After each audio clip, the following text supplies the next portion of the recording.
निषाद समाज के कुछ दलाल है, अपने मलाई के लिए समाज को बेच जा रहे हैं। डॉक्टर भीमराव अम्बेडकर चौराहे पे हम सभी लोग रोड जाम करके बैठेंगे यहाँ पे। मछुआरा समाज को अपने हितों की लड़ाई खुद लड़नी पड़ेगी। सरकार निषादों की बात नहीं सुनने वाली है। संत महात्मा झूठ नहीं बोलते हैं, लेकिन ये संत होकर और उत्तर प्रदेश के मुख्यमंत्री होकर ये झूठ बोल रहे हैं।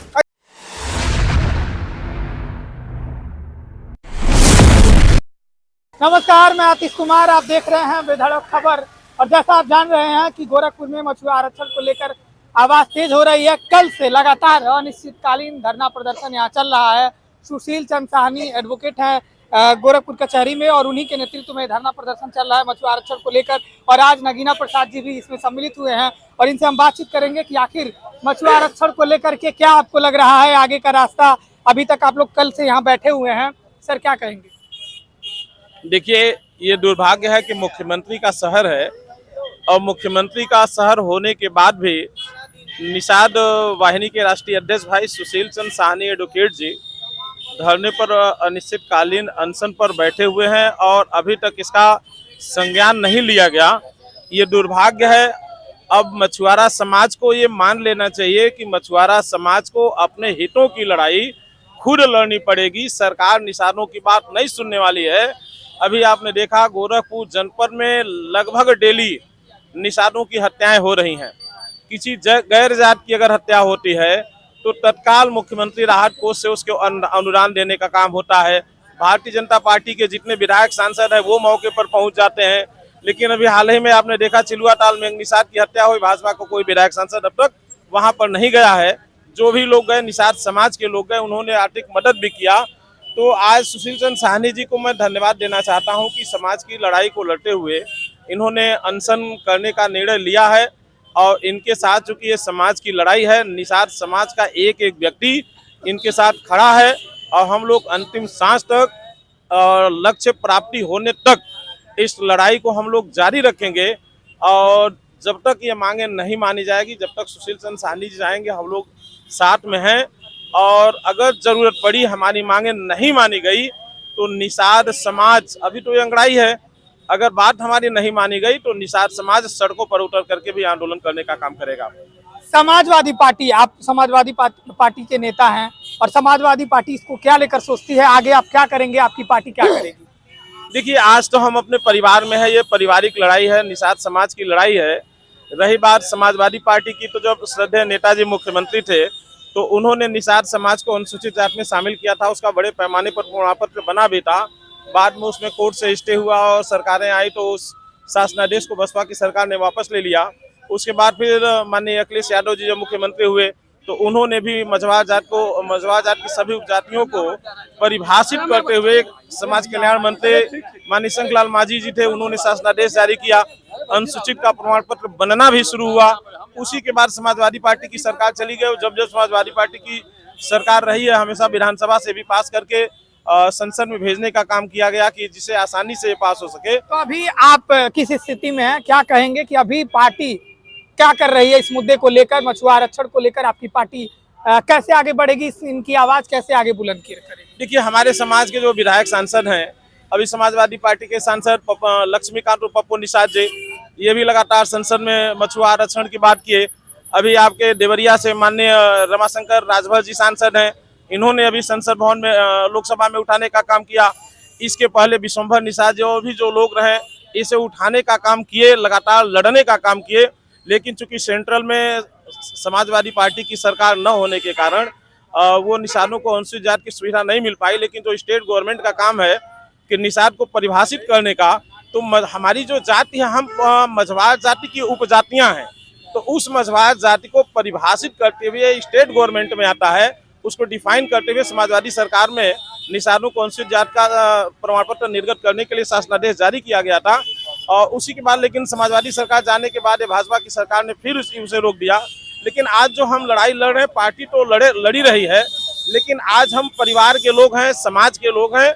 अभी देखिए, महापौर पद के प्रत्याशी रहे हैं इसी गोरखपुर से राहुल गुप्ता जी हमारे बीच में समर्थन देने आए हुए हैं।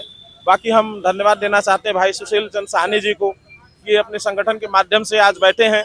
आज निषाद समाज के हर व्यक्ति जो हमारे समाज का है, इस आंदोलन को समर्थन दे रहा है अभी चूंकि यहाँ जगह कम है, इस नाते कम लोग यहाँ आ पाए हैं, लेकिन अगर जरूरत पड़ेगी सुशील चंद्र जी आगे बढ़ेंगे तो गोरखपुर से सैकड़ों हजारों नहीं लाखों की संख्या में सड़कों पर उतर करके इस लड़ाई और इस आंदोलन को आगे बढ़ाने का काम निषाद समाज करेगा। निषाद युवा वाहिनी का ये आंदोलन है और कल से अनिश्चितकालीन चल रहा है, क्या आप अब कहेंगे इस पर?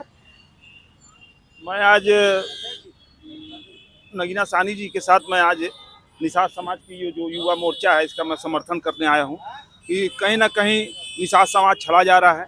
और यहाँ पर पूर्व के विधायक लोग हैं और इस समय सांसद हैं, विधायक हैं, मंत्री हैं निषाद समाज के, उन्होंने कई बार वो लोग भी उठा रहे हैं तो कोई मामला आ नहीं रहा है। तो कहीं ना कहीं निषादों के साथ खिलवाड़ किया जा रहा है। सरकार को इसको चेतना चाहिए कि निषाद समाज एक बाहुल्य क्षेत्र और बहुत गरीब परिवार होता है और इनकी सुरक्षा और इनकी हर चीज़ों को मानना चाहिए। तो इसलिए मैं योगी जी और केंद्र सरकार से कहना चाहता हूँ कि मछुआरा समाज को आरक्षण देने का काम किया जाए। संजय निषाद, डॉक्टर संजय निषाद वहां से डॉक्टर संजय निषाद ये कहते हैं कि हम मछुआरा आरक्षण को लेकर आगे बढ़ते हैं, सड़क से संसद तक हम लड़ाई लड़ते हैं। ऐसे में आप उनकी स्थिति को कहाँ देखते हैं? वो तो हित बताते हैं कि हम उनके पक्ष में कार्य करते हैं, मछुआरा आरक्षण को लेकर आवाज उठाते हैं। संजय निषाद खुद अपने बारे में सोचे कि वो पहले क्या थे, अब क्या है, किसके वजह से हैं। तो कहीं ना कहीं वो झूठ पे झूठ बोलते जा रहे हैं, समाज को अपने कालांतर दिखा रहे हैं, काले रूप में दिखाई दे रहा है उनको, तो समाज को गुमराह कर रहे हैं। तो ये समाज अभी गुमराह होने वाली नहीं है। निषाद समाज बहुत बड़ी संख्या में आंदोलन करने जा रही है, जिसका कि अभी हमारे अध्यक्ष जी ने बोला है। तो कहीं ना कहीं उत्तर प्रदेश की सरकार और केंद्र सरकार इन लोगों को छल रही है, निषाद समाज को छल रही है। इसके लिए हमारी पार्टी समाजवादी पार्टी पुरतोड़ विरोध करती है और समय आने पे हम लोग पूरी संख्या में आगे बढ़कर निषाद समाज के साथ आगे चलेंगे और उनको आरक्षण दिलाने का काम करेंगे। जी, कल से ही आप लोग बैठे हुए हैं, आपके नेतृत्व में, सुशील जी आपके नेतृत्व में चल रहा है, क्या आप कहेंगे आपको कुछ उम्मीद दिख रही है, कोई आएगा? आप लोग अभी क्या चाह रहे हैं? अरे बहुत लोग आए, रात भर यहाँ एसडीएम थे, आपके एडीएम सिटी थे, नगर मजिस्ट्रेट थे। हम लोगों की मांग ये है कि माननीय मुख्यमंत्री से बात करके इस संबंध में हम लोग को आश्वस्त किया जाए कि वाकई में हमारी ये जो मांग है, मांग ही रहेगी कि मांग हल होगा, मुद्दा बन के नहीं रहेगा। तो उन्होंने आश्वस्त किया रात में 12-1 बजे के बाद कि हम आपकी मुख्यमंत्री जी से बात करके आपको आज अवगत कराएंगे, तदुपरांत हम लोग आगे स्टेप लेंगे जो लेना है। हमारे समाज का आरक्षण का मुद्दा कैसे हल होगा। चलिए, तो ये देख रहे हैं मुख्यमंत्री से इनका बात करने का आश्वासन मिला है। आपको क्या लग रहा है, मुख्यमंत्री बात करेंगे? अड़ियल मुख्यमंत्री हैं, जल्दी किसी की बात नहीं मानते हैं, लेकिन हमारे सुशील भाई की मांग जायज़ है और अविलंब हम सब अपने देश के मुखिया से यह मांग करते हैं कि अविलंब इनकी मांग को पूरा किया जाए, ताकि सबका विकास, सबका जो केंद्र सरकार और राज्य सरकार कहती है सबका विकास, सबका साथ हो, वो समान रूप से लागू हो सके। मुख्यमंत्री जी बात करेंगे। आपको क्या लग रहा है, आप लोग का ये आंदोलन कल से लगातार चल रहा है? देखिए, मांग जायज है हमारे सुशील चंद्र सानी जी की और ये पूरे समाज की आवाज उठा रहे हैं और मुख्यमंत्री जी को मानना ही पड़ेगा। ये बिना मानेंगे मुख्यमंत्री जी? बिना माने हम लोग यहाँ से हटेंगे नहीं और मांग को मनवा के ही रहेंगे। आप लोग अड़े हुए हैं मुख्यमंत्री जी की बात को लेकर के और आश्वासन आपको मिला प्रशासन से? प्रशासन से आश्वासन मिल गया है, लेकिन परम पूज्य योगी आदित्यनाथ जी महाराज बहुत ही समझदार मुख्यमंत्री हैं, अवश्य ही इन मांगों पर ध्यान देंगे और कोई रास्ता निकालेंगे कि इन लोगों को पूर्ण रूप से आरक्षण मिले और जिससे ये संविधान से और अपने देश से पूर्ण रूप से मिल जाएं और इनके साथ भी न्याय होना चाहिए। ये निषाद युवा वाहिनी का बड़ा आंदोलन आप कल से लगातार जारी देख रहे हैं और ये भारी मात्रा में इन लोग को समर्थन मिल रहा है। समाजवादी पार्टी का आज यहाँ नेता भी कुछ आए हैं और इनका समर्थन कर रहे हैं। क्या कहेंगे आप लोग? कल से धरने पर बैठे हैं ये लोग और एक तरीके से आश्वासन मिल रहा है प्रशासन से कि योगी आदित्यनाथ से बात होगी।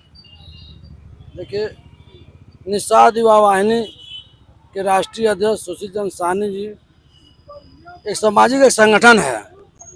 ये वर्तमान सरकार जो है, योगी मुख्यमंत्री जी यही कमिश्नरी में जब विपक्ष में तब थे, विपक्ष में हमेशा बोला करते थे कि निषादों का अधिकार है, आरक्षण मिलना इनका अधिकार है। मैं माननीय मुख्यमंत्री जी से, मैं सरकार से मैं पूछना चाहता हूं, केंद्र में सरकार है, वर्तमान उत्तर प्रदेश में भी सरकार है, अपनी इनके वादा कहाँ गए? जब भी विपक्ष में रहते हैं तो तमाम बीमारियों को चालू, केवल झूठ का झूठों के वाले मोटरी बांट रही है सरकार, वर्तमान की सरकार। और ओबीसी समाज का ये वर्तमान से इतना उत्पीड़न करा रही है जिसकी कोई सीमा नहीं है। मैं सरकार को मैं चैलेंज करना चाहता हूँ और मैं इस सोशल मीडिया के माध्यम से बताना चाहता हूँ, हमारे राष्ट्रीय अध्यक्ष जी को कुछ हुआ, सुशील साहनी जी को, पूरे निषाद समाज रोडों पे खड़ा होगा अपने अधिकार के लिए। और आज से कल तक कोई आश्वासन ठोस नहीं देती है सरकार, वर्तमान शासन प्रशासन। तो मैं सारे निषाद समाज जो 17 जातियां हैं, निषाद, मल्लाह, केवट, मझवार, कश्यप, प्रजापति, भरद्वाज, मैं सभी लोग से मैं निवेदन करना चाहता हूं, गांव से निकलकर सभी लोग रोड पे आएंगे और डॉक्टर भीमराव अम्बेडकर चौराहे पे हम सभी लोग रोड जाम करके बैठेंगे यहाँ पे, तब तक ये हमको आरक्षण मिल नहीं जाता है। मैं पूछना चाहता हूँ सरकार से, 24 घंटे के अंदर आरक्षण मिल जाता है,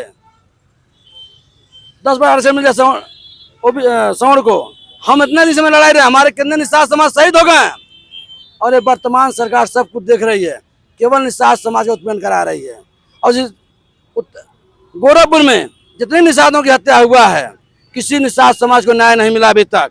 क्या करिए सरकार, निषाद केवल निषादों की ओर उत्पीड़न इस वर्तमान सरकार का। बड़े बड़े नेता दावा ठोकते हैं कि निषाद आरक्षण को लेकर हम आगे बढ़ रहे हैं, निषाद पार्टी हो चाहे अलग अलग गठबंधन में सरकार चला रहे हैं, मंत्री मलाईदार कुर्सियों पर बैठे हुए हैं, वो आवाज क्यों नहीं बुलंद कर रहे हैं? अरे मित्र हमारे, जो माननीय राष्ट्रीय अध्यक्ष जी स्वर्गीय मुलायम सिंह मुख्यमंत्री थे, निषाद जयंती पे 5 अप्रैल को छुट्टी दिया करते थे। वर्तमान सरकार इतनी नकुड़ता है कि उन निषादों से इतनी नफरत है कि छुट्टी को निरस्त कर दिया गया। माननीय मुलायम सिंह ने दिया था, जितनी सम्मान माननीय मुलायम सिंह ने निषाद समाज को दिया, अभी तक कोई दल नहीं किया, कोई पार्टी ने भी दिया है। वर्तमान में केंद्र सरकार है और प्रदेश में सरकार है बीजेपी का, कोई अभी तक निषाद को सोच समझ नहीं दिया। जितने भी छुट्टियां भी थी ओबीसी के नाम पे और एससी के नाम पे, सारी छुट्टियां निरस्त कर दी सरकार ने। तो योगी सरकार में आप लोग आवाज बुलंद कर रहे हैं, हो पाएगा? आपको क्या लग रहा है? आरक्षण तो हम लोग लेकर रहेंगे, आरक्षण तो हम लोग लेकर रहेंगे, चाहे जितनी भी लड़ाई लड़ना पड़े, आरक्षण लोग लेकर रहेंगे। तो इनका कहना है कि आरक्षण हम लेके रहेंगे। आप तस्वीर दिखा रहे थे, आप दिखाइए और आप क्या कहना चाहेंगे? जब हम लोग 2015 में धरना दे रहे थे निषाद आरक्षण के नाम पर, तो यही उत्तर प्रदेश के मुख्यमंत्री, गोरखपुर के 5 बार सांसद रहे योगी आदित्यनाथ जी ने मुख्य अतिथि के रूप में आए थे कमिश्नरी में, वो कहे निषाद आरक्षण के योग्य है, इनको आरक्षण मिलना चाहिए। तो आज इस मुख्यमंत्री पद पर हैं, देश और प्रदेश में सरकार है इनकी, लेकिन आज ESW 10% 10 दिन के अंदर दे सकते हैं निषादों का आरक्षण। जो निषाद लड़ाई लड़ रहे हैं आज तक 15 से लेकर अब तक लड़ाई लड़ रहे हैं, लेकिन निषादों का आरक्षण नहीं मिला। और निषादों के वोट के लिए सब बने हुए जो भी नेता अपने समाज के भी हुए हैं, सिर्फ निषादों का वोट सिर्फ भाजपा के वो कन्वर्ट करा रहे हैं। तो अड़ंगा कहाँ पड़ रहा है आखिर सरकार? जब आप कह रहे हैं योगी जी ने कहा था, तो कर क्यों नहीं रही? योगी जी को चाहिए ना, क्या लग रहा है आपको, क्यों नहीं कर रहे हैं? अब नहीं कर रहे हैं तो हम क्या कि हम लोग लड़ाई लड़ रहे हैं। योगी जी को बिना मांगे आरक्षण दे देना चाहिए कि निषादों की ओर से मैं 5 बार सांसद हुआ हूँ, आज उसी सांसद के बल पर मैं उत्तर प्रदेश का 2 बार मुख्यमंत्री हो गया हूँ, उसके बाद भी मैं निषादों को आरक्षण क्यों न दे रहा हूँ? और अपनी जबान से करें, संत महात्मा झूठ नहीं बोलते हैं, लेकिन ये संत होकर और उत्तर प्रदेश के मुख्यमंत्री होकर ये झूठ बोल रहे हैं। और यहाँ ये हमारे मोबाइल में है कि निषादों का आरक्षण निषादों का हक है, इनको आरक्षण मिलना चाहिए। आज आरक्षण भूल गए हैं, ये ESW लागू कर दे रहे हैं और निषादों का आरक्षण उनको भूल गया है और निषादों का वोट भी ले रहे हैं। गोरखपुर जिले प्रदेश पूरे प्रदेश में निषादों को वोट बीजेपी को कर रहा था। इसी समाज के नेता जो गठबंधन में सरकार चला रहे हैं, उनके वजह से सरकार में बने हुए हैं, मंत्रालय है उनके पास बड़ा बड़ा, वो कर क्या रहे हैं? वो सिर्फ अपने पर क्या कहेंगे? उनको ये कहेंगे कि जैसे अंग्रेजों के कुछ दलाल थे, आज वो अमीर बने हुए हैं, राजा महाराजा सैकड़ों हजारों एकड़ भूमि जोते हुए हैं, उसी निषाद समाज के कुछ दलाल है अपने मलाई के लिए समाज को बेच रहे हैं। उसको समाज से कोई मतलब नहीं, सिर्फ अपने परिवार को, अपने परिवार के लिए लड़ रहे हैं। अरे मंत्री जी को आप कह रहे हैं संजय निषाद दलाल हैं? कोई भी हो, समाज का हो चाहे किसी समाज का हो, जो दलाली करता है उसके परिवार आगे बढ़ता है। संजय निषाद क्या है? संजय निषाद तो मलाई खा रहे हैं भाई, वो उनको क्या कमी है? वो समाज के नाम पर मलाई खा रहे हैं, मात्र एक बार मलाई खा रहे हैं। पूरे समाज को लोगों को नहीं देख रहे कि मेरे समाज के क्या दीनहीन दुख दर्द में निषाद समाज घूम रहे हैं। वो तो विधानसभा में अभी कहे हैं कि निषादों की मछुआ आरक्षण को लेकर के लड़ाई में संसद से लेकर और सड़क से लेकर विधानसभा तक लड़ रहा है। जो योगी जी के और मोदी जी के और अमित शाह के पजर कर बैठकर फोटो खिंचवा कर दिखाते हैं, तो उसमें संसद का सीधे राज्यसभा और लोकसभा से पारित करवा कर आरक्षण दिला सकते हैं। हम लोग यहाँ फालतू बैठे हुए हैं, उनको तो अवसर आरक्षण दिलवा देना चाहिए, क्योंकि आरक्षण के नाम पर वो मंत्री पद पाए हुए हैं, आरक्षण के नाम पर वो कुर्सी पाए हुए हैं। समाज ने उनको वो पद दिलाया आरक्षण के नाम पर। हम लोग पूरे गोरखपुर जिले में अर्धनग्न, पूरे डीएम कार्यालय से लेकर डीएम आवास तक अर्धनग्न घूमे थे। आरक्षण के नाम पर अखिलेश निषाद शहीद हो गए, तो इनको आरक्षण खुद लड़ाई लड़ना चाहिए था। एक तरीके से अभ्यास में देखा गया तो संजय निषाद कह रहे हैं कि हम तो मछुआ आरक्षण को लेकर के लड़ाई सड़क से लेकर सदन तक लड़ रहे हैं। देखिए तो मदारी है, मदारी जब खिलाता है कचहरी में ही कहता मैं अभी नागिन को बाहर निकाल दूंगा, लेकिन पूरा खेल खत्म हो जाता है, नागिन बाहर नहीं आती है। मैं कहता हूँ किससे मांगना है, वर्तमान सरकार में है, प्रदेश सरकार है, केंद्र सरकार है, ये 24 घंटे का मामला है। एक कैबिनेट बैठक बुलाएंगे, उसमें पारित हो जाएगा आरक्षण, कोई बहुत बड़ा मामला नहीं। तो योगी जी भी जानते हैं, मोदी जी भी जानते हैं आरक्षण के मामले में, वो कान तक है। कई बार हमारे निषाद समाज शहीद हुए, उनको नहीं मालूम है। अगर जो आरक्षण नहीं देंगे तो मैं सारे निषाद समाज में निवेदन करता हूँ, सारे ओबीसी में निवेदन करता हूँ, ये सरकार बदलने का हम लोग काम करेंगे। सरकार बदलकर सपा का मैं सरकार लाऊंगा। मैं राष्ट्रीय अध्यक्ष जी को, अखिलेश यादव जी को हम लोग मुख्यमंत्री बनाकर हम लोग आरक्षण लेंगे, और आरक्षण सर्टिफिकेट जारी भी हो गया था हम लोग एसी का। एक मूवी जात का बनता था सर्टिफिकेट हमारे निषाद समाज को, पढ़ाई में छूट मिलता था, एसी का लाभ मिलता था हमारे निषाद समाज को, वो भी वर्तमान सरकार ने खत्म कर दिया। संजय निषाद से उम्मीद नहीं है, निषाद पार्टी से उम्मीदें नहीं है। अरे भाई मैं आपसे बताना चाहता हूँ मित्र कि सरकार जो है निषाद उत्पीड़न करती है। अब ये पता है निषाद छुट्टी करवा दिया, एससी का जो पढ़ाई में लाभ मिलता था, मुफ्त जात का हमको एससी का जात प्रमाण पत्र मिलता था, वो भी सरकार ने निरस्त कर दिया। क्या निषादों से दुश्मनी है वर्तमान सरकार को, बीजेपी को? निषादों का देन एक मुख्यमंत्री बने हुए, निषादों का देन केंद्र में सरकार बना हुआ। मैं सारे निषाद समाज में निवेदन करूंगा, अगर आरक्षण नहीं देती है तो और नहीं देना है, और सरकार बदलना है, अपना आरक्षण लेना, अधिकार लेना है। समाजवादी पार्टी हम लोग सरकार बनाएंगे अगर जो आरक्षण नहीं मिलता है तो। चलिए ठीक है। समाजवादी पार्टी पर संजय निषाद सदन में कटाक्ष करते हैं और समाजवादी पार्टी पर बड़ा आरोप लगाते हुए कहते हैं कि मछुआरों के समाजवादी पार्टी हो चाहे कांग्रेस पार्टी हो, मछुआरों के मगरमच्छ हैं, और एक तरीके से मछुआरों का पैसा अपने शासन में खा गए आप लोग। संजय निषाद के बारे में मेरे अलावा यहाँ के निषाद समाज के लोग, हर बुद्धिजीवी वर्ग, गरीब तबके जो निषाद समाज के लोग हैं, पूरी तरह से जानते हैं कि संजय निषाद निहायत झूठ बोलने का काम करते हैं, सरकार को, अपने समाज को बेवकूफ बनाने का काम करते हैं। आपको ज्ञात होगा कि प्रवीण निषाद यहीं से सांसद बने थे और समाजवादी पार्टी के बैनर पे बने थे। आज संजय निषाद को समाजवादी पार्टी ने बढ़ाने का कार्य किया था। संजय निषाद दो मुंहा सांप वाली काम करते हैं। आपके लोकसभा में और राज्यसभा में बैठ के निषादों का मांग करते हैं, लेकिन आज तक उन्होंने निषाद समाज को आरक्षण नहीं दिला पाया। क्या कारण है कि संजय निषाद और उनके पुत्र विधायक और उनके सांसद विधायक लड़पुत्र क्यों नहीं आखिर में निषाद समाज का सहयोग कर रहे हैं? आपको लग रहा है योगी जी आएंगे, बात सुनेंगे आप लोग की? मुझे तो नहीं लग रहा है कि योगी जी आएंगे। जब उनका मंत्री ही भागा फिर रहा है, निषाद समाज को सम्मान नहीं दिला पा रहा है, तो योगी जी का आने का क्या मतलब है? वो तो सिंगापुर में है, कहाँ से आके यहाँ पे आपसे मिलेंगे? तो ये समाजवादी पार्टी के कुछ नेता हैं और ये निषाद युवा वाहिनी का महाआंदोलन देखने को मिल रहा है। अम्बेडकर चौराहे पर हमारी मौजूदगी है, एक कचहरी का गेट है और आप देख रहे हैं कल से लगातार अनिश्चितकालीन धरने पर ये लोग बैठे हैं। तस्वीर दिखाइए, ये लोग बैठे हैं, भारी मात्रा में यहाँ अधिवक्ता आए हैं, अधिवक्ताओं का समर्थन है। तो वहीं सुशील चंद जो एडवोकेट है, उन्हीं के नेतृत्व में ये पूरा कारवां चल रहा है। फिलहाल हम भी देख रहे हैं कि सरकार हो, ये लोग कह रहे हैं कि प्रशासन आया और प्रशासन से आश्वासन मिला है कि योगी आदित्यनाथ तक आपकी बातें पहुंचाई जाएंगी। फिलहाल हमारी भी नजर बनी रहेगी कि आखिर क्या योगी आदित्यनाथ इनकी बातें सुनते हैं, क्योंकि एक तरह से समाजवादी पार्टी का भी समर्थन मिलता हुआ दिखाई दे रहा है। समाजवादी पार्टी के भी नेता यहाँ आते हुए दिखाई दे रहे हैं। फिलहाल हमारी भी नजर बनी रहेगी। अभी तक के लिए इतना ही। आप देखते रहिए बेधड़क खबर। मैं था आपके साथ आतिश कुमार।